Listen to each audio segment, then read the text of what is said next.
Bulletin का आगाज करेंगे और आगाज में आपको बताएं, कराची पुलिस ऑफिस पर हमले की सीसीटीवी फुटेज सामने आ गई है। फुटेज में देखा जा सकता है कि तीनों दहशतगर्द जदीद हथियारों से लैस थे। आपको अपडेट करें कि कराची पुलिस ऑफिस पर हमले की सीसीटीवी फुटेज सामने आ गई है। फुटेज में देखा जा सकता है तीनों दहशतगर्द जदीद हथियारों से लैस थे। तफसीलात जानेंगे, समर अब्बास हमारे साथ मौजूद हैं। समर, बताएगा सीसीटीवी में क्या कुछ देखा जा सकता है? हाँ जी, बिल्कुल देखें, ये सीसीटीवी जो मंजर आम पर आई है, ये कराची पुलिस ऑफिस पर हमले की है। इसमें ये इन तीनों दहशतगर्दों को केपीओ बिल्डिंग के अंदर जो है मेजनाइन फ्लोर पर देखा जा सकता है। इत्मीनान से ये दहशतगर्द यहाँ तक पहुंचे हैं और इस फुटेज से भी ये जाहिर हो रहा है कि दहशतगर्द बआसानी जो है केपीओ बिल्डिंग में दाखिल हुए। इस फुटेज में इनके कंधों पर बैग भी देखे जा सकते हैं और कलाशनकोव भी इनके हाथों में देखी जा सकती है। तीनों दहशतगर्दों ने शलवार कमीज पहनी हुई है और ये बआसानी जो है इस जगह तक पहुंचे हैं। लेकिन हैरत अंगेज तौर पे देखा यह जा सकता है कि जो इनके पास असला था जदीद, जिस तरह डेटोनेटर और खुद का जैकेट इन्होंने पहनी हुई थी और इतना भारी तादाद में ये असला लेके आए थे कि 4 घंटे तक ये जो है पुलिस एहलकारों से मुकाबला करते रहे। और उसके बाद जो दस्ती बमों का इन्होंने इस्तेमाल किया, वो जैसे ही ये कार से उतरे उसके बाद दस्ती बम में गेट से होते हुए ये जब पहुंचे हैं केपीओ की बिल्डिंग के अंदर, और ये मेजनाइन फ्लोर की फुटेज है जिसमें इनको देखा जा सकता है। और ये तीनों जो है टहल रहे हैं और ऊपर जो है जाने की कोशिश कर रहे हैं। और इसमें जो फुटेज मंजर आम पर आने के बाद जो है इसकी मजीद तहकीकात की जा रही है, जबकि तीनों दहशतगर्दों की जो है वो भी शनाख्त हो गई है। कार के मालिक की भी शनाख्त हो गई है, जो जिस कार में ये बैठकर पुलिस लाइन से होते हुए ये अक्सी रास्ते से आए। जबकि आज डीआईजी साउथ इरफान बलोच का भी कहना था कि जो फुटप्रिंट से जाहिर हो रहा है कि इन दहशतगर्दों ने ये मुकम्मल रेकी की है यहाँ की, और उसके बाद जो है टाइम चूज करना और अंदर दाखिल होना और हमला करना, ये तमाम चीजें जो है ना 20 दिन की या 1 माह की रेकी के बाद ही मुमकिन है। अब देखना यह है कि इस सीसीटीवी फुटेज और जो इनके रूट मैप और तमाम कहाँ कहाँ ये रुके और कहाँ कहाँ इन्होंने जो है स्टे किया, इनके सहूलतकार कौन है, उनकी गिरफ्तारी के लिए जो है हसास इदारे और दीगर कानून नाफिज करने वाले इदारे कार्रवाई करेंगे। जबकि कल सीटीडी के राजा उमर खताब इंचार्ज, उनका कहना है कि इन तीनों दहशतगर्दों ने करीबी जो है केपीओ बिल्डिंग के करीबी किसी दुकान से जो है हैंड फ्री भी खरीदी। तो ये इतने जदीद असले के साथ शहर से कहाँ से चले, कैसे यहाँ तक पहुँच गए, इन्हें कोई रोका नहीं गया और फिर ये हमला करते हुए अंदर दाखिल हो गए कराची की एक अहम बिल्डिंग में। तो ये तमाम चीज़ें हैं जिनके सवालात बहुत ज़रूरी हैं। और इस जाने आईजी सिंध गुलाम नबी मेमन ने 5 रुकनी कमेटी भी तश्कील दी है। डीआईजी सीटीडी जुल्फकार लाड़क की सरबराही में उसके मेंबर हैं इरफान बलोच डीआईजी साउथ, और जबकि डीआईजी सीआईए करीम खान है, उसके साथ साथ सीटीडी के एसपी हैं तारिक नवाज और सीटीडी राजा उमर खताब। ये 5 रुकनी कमेटी है जो इन तमाम चीज़ों पर तहकीकात चलेगी और अपनी मुफस्सिल रिपोर्ट जो है वो आईजी सिंध को पेश की जाएगी। जी ठीक है। दहशतगर्द जदीद असलहे से लैस से फुटेज में देखा जा सकता है। समर अब्बास, आप हमारे साथ ही मौजूद रहेगा। इम्तियाज़ अली भी हमारे साथ मौजूद हैं। इम्तियाज़, बताएगा कि कितनी फुटेजेस हासिल कर ली गई हैं और मज़ीद सीसीटीवी फुटेजेस हासिल की जा रही हैं? आज बिल्कुल कराची पुलिस ऑफिस पे जो दहशतगर्दों ने हमला किया था उसकी तहकीकात जो है मुख्तलिफ रावियों से तहकीकाती इदारे जो है वो कर रहे हैं। कार जो इस्तेमाल हुई थी उसके जो मालिक है उसको रात को तहकीकाती इदारों ने गिरफ्तार कर लिया था। अभी इतलात हैं कि शोरूम मालिक जो है जिसको उस कार के मालिक ने गाड़ी फरोख्त की उसको भी गिरफ्तार कर लिया गया है। ताम इस हवाले से सीपीओ के अंदर की जो केपीओ के अंदर की जो सीसीटीवी है वो सामने आ गई है। सीसीटीवी फुटेज में देखा जा सकता है कि 3 जो दहशतगर्द हैं वो जदीद असले से लैस हैं। उनको बिल्डिंग के अंदर घूमते हुए देखा जा सकता है। उनके पास जदीद और बहुत ज्यादा असला जो है वो नजर आ रहा है। वो पोजीशन संभालते हुए नजर आ रहे हैं। उन्होंने बैग भी पहन रखे हैं। सीसीटीवी जो है वो तहकीकाती इदारों ने जो है वो कलेक्ट कर लिए हैं। इसके साथ साथ करीबी जो इमारतें हैं, करीबी जहां सीसीटीवी फुटेज लगे हुए हैं वहां के सीसीटीवी फुटेज भी तहकीकाती इदारों ने हासिल कर लिए गए हैं। उसके साथ साथ केपीओ की इमारत जो है उसकी जियो फोरेंसिक कर ली गई है। और साथ जो दहशतगर्दों के कब्जे से जो असला मिला था, जब तहकीकाती इदारे, जो पुलिस और रेंजर्स और दीगर इदारों ने मुश्तरका कार्रवाई में दहशतगर्दों को मार गिराया था, तो उनके कब्जे से जो हथियार, जो असला, जो बारूदी मवाद मिला है, उसको जो फॉरेंसिक के लिए भेज दिया गया है। साथ साथ उनके कब्जे में से जो मोबाइल मिला है, उसको भी फॉरेंसिक के लिए भेज दिया गया है। जियो फोरेंसिक की जा रही है और तहकीकाती इदारों की जानिब से मुख्तलिफ इलाकों में छापे भी मारे गए हैं। मुतवक्का तौर पर आज रात तक गिरफ्तारियां भी मुतवक्का है। इस हवाले से तहकीकाती इदारे एक्टिव हो गए हैं और कमेटी भी जोड़ दी गई है, जिसमें सीनियर अफसरान को शामिल कर दिया गया है। इस हवाले से तहकीकात तेज कर दी गई है। CTT और दीगर जो कानून नाफिज करने वाले इदारे हैं, उनकी तरफ से कराची के मुख्तलिफ इलाकों में कार्रवाइयां भी की जा रही हैं। जी, मजीद छापे भी मारे जा रहे हैं और तफसीलात हासिल की जा रही हैं। इम्तियाज़ अली हमें अपडेट कर रहे थे, साथ ही साथ समर अब्बास भी हमें अपडेट कर रहे थे। आप दोनों का बहुत शुक्रिया। कराची पुलिस ऑफिस पर हमले की तहकीकात जारी हैं। DIG साउथ कहते हैं दहशतगर्दों का हदफ एडिशनल IG कराची का दफ्तर था, जहां पहुंचकर एक दहशतगर्द ने खुद को उड़ा लिया। दहशतगर्द मुकाबले में मारे गए। शहीद अहलकारों की नमाज जनाजा अदा कर दी गई। वज़ीर आला समेत दीगर की शिरकत। दहशतगर्दों से मिलने वाला असलहा और दीगर सामान फोरेंसिक के लिए भिजवा दिया गया। मुल्की हालात के पेश नज़र रेलवेज़ पुलिस ने भी तमाम रेलवे स्टेशन, प्लेटफॉर्म्स और ट्रेनों की सिक्योरिटी को हाई अलर्ट कर दिया है। कराची कैंट स्टेशन पर भी सिक्योरिटी हाई अलर्ट है। IG रेलवेज़ की जानिब से तमाम डिवीजन्स के SPs को फुल प्रूफ सिक्योरिटी फ्राहम करने की हिदायत की गई हैं, जिसके बाद कराची कैंट स्टेशन पर भी सिक्योरिटी हाई अलर्ट कर दी गई है। पुलिस एहलकार स्टेशन के दाखिली और खारजी रास्तों पर तैनात हैं। आने जाने वाले मुसाफिरों और उनकी सामान की तलाशी ली जा रही है, जबकि कैंट स्टेशन से रवाना होने वाली गाड़ियों की चेकिंग भी की जा रही है। आगे बढ़ें, आपको बताएं कि शहर में घी और तेल बनाने वाली कंपनीज की मनमानियां उरूज पर पहुंच गई हैं।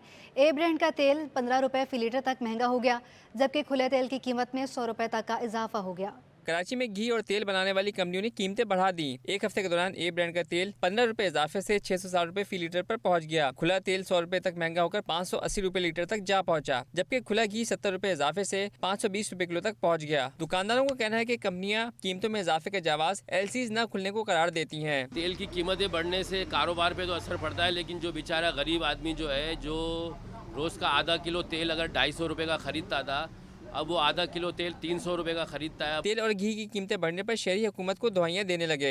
हमारे तो समझ में ये आ रहा है कि एक ही दफ़ा महंगाई करके या तो रोक दो उसको, घड़ी घड़ी रोज़ रोज़ क्यों बढ़ाते जा रहे हैं। ये तो बहुत परेशानी है। बहुत पैसे बढ़ गए हैं, क्या चीज़ का होगा, हर चीज़ पे बढ़े हुए हैं। अब तो खर्चा भी बड़ा मुश्किल हो रहा है करना। शहरियों का हुकूमत से मुतालबा है कि महंगाई की लहर के खात्मे के लिए फौरी तौर पर अमली इक़दाम किए जाएँ। कैमरामैन फरहान के हमरा Basim Iftikhar, city 21। Mini budget और डीजल महंगा होने के असरात पर chairman wholesale grocers association Abdul Rauf Ibrahim ने कहा है कि ट्रांसपोर्ट के किराए बढ़ने से अजनास की कीमतों में फ़ी किलो 2 रुपये तक का इजाफा होगा। सेल्स टैक्स 1% बढ़ने से तेल और घी समेत सेल्स टैक्स वाली अशिया की कीमतों में भी इजाफे का बोझ आवाम पर पड़ेगा। मिनी बजट और डीजल महंगा होने के असरात, अवाम इजाफी बोझ के लिए हो जाएं तैयार। चेयरमैन होलसेल ग्रोसर एसोसिएशन ने अजनास की कीमतों में इजाफे का अंदिया दे दिया। अब्दुल रऊफ इब्राहिम का कहना है कि डीजल महंगा होने से गुड ट्रांसपोर्टर ने किराया बढ़ा दिया, जिससे अजनास की फी किलो कीमत 2 रुपए इजाफा होगा। सेल टैक्स 1% बढ़ने से तेल और घी की कीमत में 6 रुपए फी किलो इजाफा हो गया है। देखिए, जो सेल टैक्स की मद में जो इजाफा किया गया है 17 का 18, तो आप समझ लें अगर 600 रुपये की आइटम है तो 6 रुपये बढ़ेंगे और 300 रुपये के आइटम में 3 रुपये बढ़ जाएंगे। अब फिर डीजल का एक मसला आ गया, तो डीजल का भी इम्पेक्ट आएगा, दालों पे भी आएगा, चावल पे भी आएगा, उसका इम्पेक्ट 2 रुपये किलो और आ जाएगा। चेयरमैन होलसेल ग्रोसर्स ने कहा कि होलसेल कीमत अगर 2 रुपये बढ़ती है तो रिटेल में 4 से 5 रुपये इजाफा कर दिया जाता है। देखिए, रिटेल का मेकनिज़म ही नहीं बना हुआ। हमारी DG ब्यूरो ऑफ सप्लाई से भी बात हुई थी, हमने कहा सर आप इसको चेक एंड बैलेंस लाएँ, पब्लिक को अवेयरनेस दें। देखें, ये 35% 30% रिटेल पे ज़्यादा है। हत्ता कि यूटिलिटी स्टोर जो सब्सिडी इदारा है उस पर भी 35% ज़्यादा है, तो उसको चेक क्यों नहीं किया जाता। एक लम्हा फिक्री आई है। अब्दुल रऊफ इब्राहिम ने कहा कि महंगाई से आवाम की मुश्किलात हर रोज बढ़ती जा रही हैं। हुकूमत को महंगाई कंट्रोल करने के लिए अमली इक़दाम करना होंगे। कैमरामैन कयूम शेख के हमरा अशरफ खान, सिटी 21। पेट्रोलियम मसनूआत की कीमतें बढ़ने से ट्रांसपोर्टर्स परेशानी में मुब्तला हैं। ट्रक डंपर एसोसिएशन के जनरल सेक्रेटरी जान आलम का कहना है डीजल महंगा होने से ट्रक डंपर का पहिया चलना मुश्किल हो गया है। सिटी 21 से गुफ्तगू करते हुए जान आलम का कहना था कि मौजूदा माशी सूरत हाल, महंगाई और पेट्रोलियम मसनूआत की कीमतों में रद्दोबदल से 75% कारोबार मुतासर हुआ है। हुकूमत पेट्रोल और डीजल की कीमतों को कम करे। एसोसिएशन के अहदेदारान से मुशावरत करेंगे। मुशावरत के बाद बड़े ट्रक डंपर पर 10,000, दरमियाने पर 7,000 और छोटे पर 5,000 रुपये तक किराया बढ़ाएंगे। कराची में हर तरफ कचरे के ढेर हैं और सड़कों पर सीवरेज का पानी जमा नजर आता है, मगर इंतजामिया की जानिब से कोई खास इकदाम दिखाई नहीं दे रहे। New Karachi Madina colony Sindhi hotel के सामने वाली सड़क पर भी सीवरेज का पानी नदी का मंजर पेश कर रहा है। इलाका मकीनों के मुताबिक सड़क में सीवरेज के मसले को 6 माह से ज़्यादा अरसा गुजर गया है, मगर कई बार दरखास्तें देने के बावजूद भी इंतजामिया की जानिब से अब तक कोई खदमात नहीं की गई। सड़क में सीवरेज की वजह से हादसात मामूल बन गए हैं और करीबी दुकानदारों के कारोबार को भी शदीद नुकसान हुआ है। इलाका मकीनों ने अपनी मदद ऐप के तहत कई बार इस मसले को हल करने की कोशिश की, मगर नाकाम रही। मकीनों की इंतजामिया से अपील है कि इस मसले का फौरी जल्द निकालें। कोरंगी सेक्टर 32A की मरकजी सड़क सीवरेज के गंदे पानी में डूब गई है। गुज़श्ता कई साल से जमा सीवरेज के पानी के बाद सड़क का एक ट्रैक ट्रैफिक की रवानी के लिए बेकार हो चुका है। सड़क की एक जानिब जमा सीवरेज के पानी के बायस आने और जाने वाले ट्रैफिक को सड़क के दूसरे ट्रैक से गुजारा जा रहा है, जिसके बायस शहरी मुश्किलात का शिकार हैं। शहरियों का कहना है 5 साल से इस सड़क से गुजर रहे हैं और ये इसी हालात में है। कोई देखने वाला नहीं है। मुतादिद बार इंतजामिया से रुजू कर चुके हैं, लेकिन सब सर्वे करके चले जाते हैं। हमारे मसाइल का किसी के पास कोई हल नहीं है। हमारा मुतालबा है कि जल्द अज जल्द मसाइल के हल के लिए मौसर इकदाम किए जाएँ। वज़ीर-ए-आज़म शहबाज शरीफ का MKM के कन्वीनर डॉक्टर खालिद मकबूल सिद्दीकी से टेलीफोनिक रब्ता हुआ है, जिसमें 16 मार्च को कराची की 9 नशिस्तों पर होने वाले ज़िमनी इंतखाबात से मुतालिक मुख्तलिफ अमूर ज़ेरे बहस आए हैं।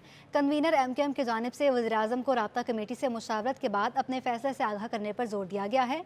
वज़ीर-ए-आज़म और कन्वीनर MKM के माबैन होने वाले राब्तों में मुल्क की मौजूदा सियासी सूरत हाल पर भी तबादला ख्याल हुआ है। इस मौका पर खालिद मकबूल सिद्दीकी का कहना था कि कराची और पंजाब की सियासी हालात में फ़र्क है, इसलिए एक फ़ैसला दोनों जगह के लिए मौजू होना ज़रूरी नहीं।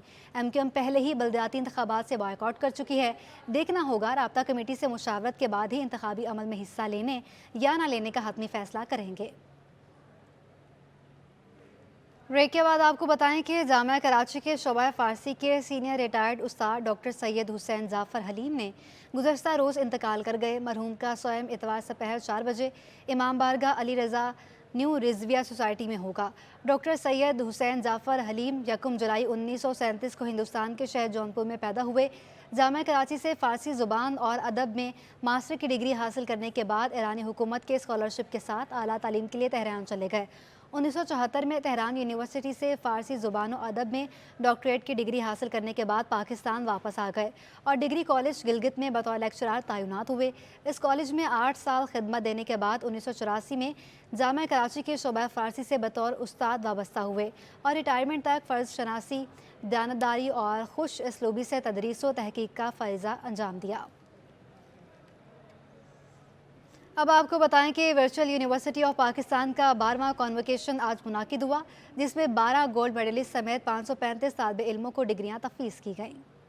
वर्चुअल यूनिवर्सिटी ऑफ पाकिस्तान की 12वीं सालाना तकरीब तकसीम असनाद सजी, जिसमें 318 बैचलर्स प्रोग्राम, 192 मास्टर्स प्रोग्राम और 25 MPhil के फारिगुल तहसील तलबा को डिग्रियां तकसीम की गईं। बेहतरीन कारकर्दगी दिखाने वाले तलबा को 12 गोल्ड मेडल्स और 25 मेरिट सर्टिफिकेट से भी नवाजा गया, जिस पर फारिगुल तहसील तलबा ने इत्मीनान का इजहार किया और यूनिवर्सिटी के ताउन का शुक्रिया किया। तकरीब में स्टेट मिनिस्टर बराए IT सादिक इफ्तिखार ने बतौर मेहमान खुसूसी शिरकत की। Director virtual university Ashraf Bhatti और रजिस्ट्रार डॉक्टर मोहसिन जावेद ने कहा कि यूनिवर्सिटी तलबा को बेहतरीन रोजगार मुहैया करने का काम कर रही है।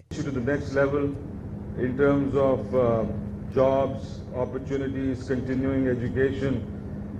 I believe we just chatted with this lady who just did a master's in MPhil. Psychology.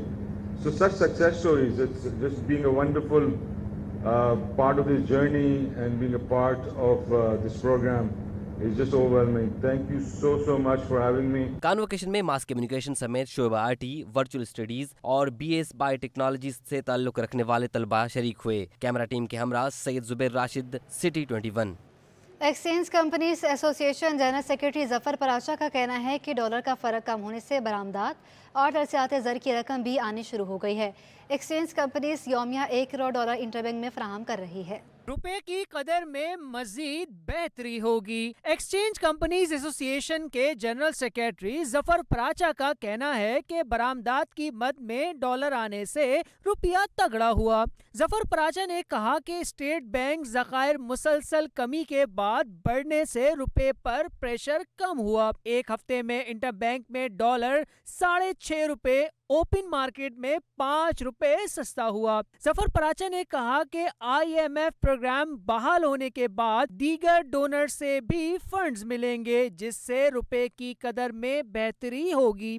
देखिए, IMF के साथ वैसे तो सिर्फ बहुत छोटी किस्त है 1.2 बिलियन की, लेकिन IMF जो है ना एक गेटवे है अंदर आने का। इसके साथ साथ जो हमारे डोनर्स कंट्रीज़ और फ्रेंडली कंट्रीज़ से जो पैसे रुके हुए हैं वो आ जाएंगे तकरीबन 10 से 12 बिलियन डॉलर। और ओवरऑल पाकिस्तान में जो रेट ऑफ रिटर्न है वो बहुत अच्छा है। तो मैं ये समझता हूँ कि मज़ीद इन्वेस्टमेंट आएगी इंशाल्लाह। एक्सचेंज कंपनीज एसोसिएशन के मुताबिक कानून नाफिज करने वाले इदारों की एक्शन की वजह से डॉलर की स्मगलिंग में भी कमी हुई है। हमने ये भी देखा कि स्मगलिंग भी कम हुई है। इसके अंदर सबसे बड़ा जो रोल रहा है वो लॉ इन्फोर्समेंट एजेंसीज़ का रहा है। उन्होंने बहुत कंट्रोल की हैं चीज़ें, ओवरऑल वो बेहतर हुआ है। और इसके साथ साथ अफ़गानिस्तान में और रेट भी हमारा उनका बराबर हो गया है। तो वो जो एक स्मगलिंग थी ना, रेट की वजह से जो लुक्रेटिव बिजनेस बना हुआ था वो परसेंटेज कम हुई है। जफर पराचा ने कहा कि बेहतरी होने के बाद एक्सचेंज कंपनीज अब यौमिया 1 करोड़ डॉलर इंटरबैंक में दे रही हैं और डॉलर की सप्लाई बढ़ने से दरामदी माल की क्लियरेंस का मसला भी कम हो जाएगा। कैमरामैन दानिश के हमरा अशरफ खान, सिटी 21। अब आपको बताएं कि आलमी मार्केट में सोना 19 डॉलर महंगा होने से मकामी सराफा बाजार में 1 तोला सोना 2800 रुपये और 10 ग्राम सोना 2400 रुपये महंगा हो गया। ऑल सिंध सराफा बाजार एसोसिएशन के मुताबिक आलमी मार्केट में सोना 19 डॉलर महंगा होकर 1843 डॉलर फी औंस पर पहुंच गया है, जिसका असर मकामी सराफा मार्केट में भी हुआ, जिससे 1 तोला सोना 2800 रुपये महंगा होकर 1,96,000 रुपये पर पहुंच गया है और 10 ग्राम सोना 2400 रुपये इजाफे से 1,68,038 रुपये पर पहुंच गया है और 1 तोला चांदी 30 रुपये इजाफे से 2130 रुपये पर पहुंच गई है।